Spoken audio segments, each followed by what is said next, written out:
Hi guys, welcome to our channel. So ngayon guys, magtanim po ako ng Wandering Jew.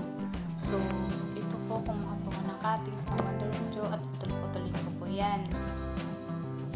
Ganyan lang po, putol-putulin yan. So putol-putulin ko po muna guys.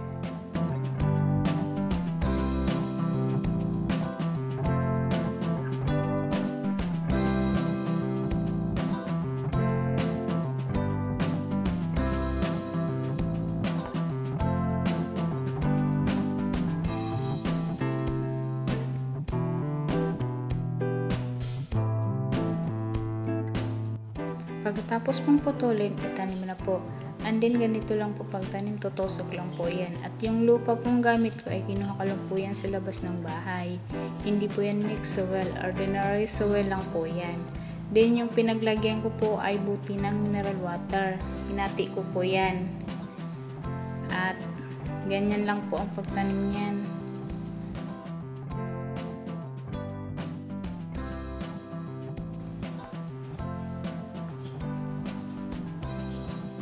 So, ganito lang po ang pagtanim. And then, hindi po yan namimili ng lupa. Pero kung meron po kayong mixed soil, mas maganda po yun para mas mabilis lumago ang halaman.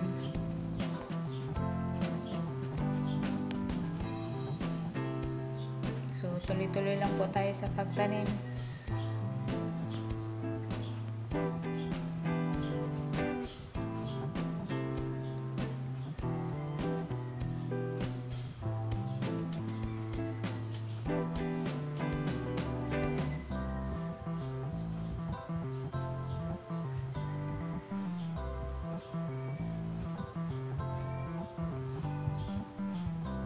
Then, so yan po, tapos na po.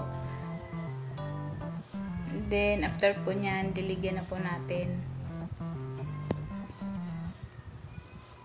So, sa pagdilig po, kailangan pong basahin po maigi yung lupa para hindi po malanta ang bagong tanim po. So, ganyan lang po. At para din mabilis mag-ugat pag basang-basa po siya. Kailangan din po diligan ito araw-araw.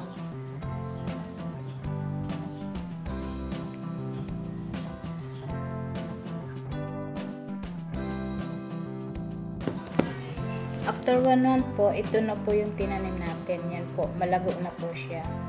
And then po, pag lumago po ito ng sobra, hindi naman po siyang itrim. And then, yung pinagtriman po, pwede naman siyang itanim. And then, dahil tinitrim po natin siya, lalago din po ulit siya kasi yung pinagupitan po ay magsanga-sanga po yun. So, yan po. Ganun lang po.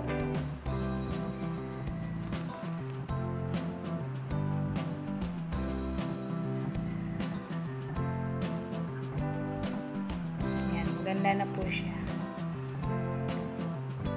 Mahaba-haba din naman po yung buhay niya.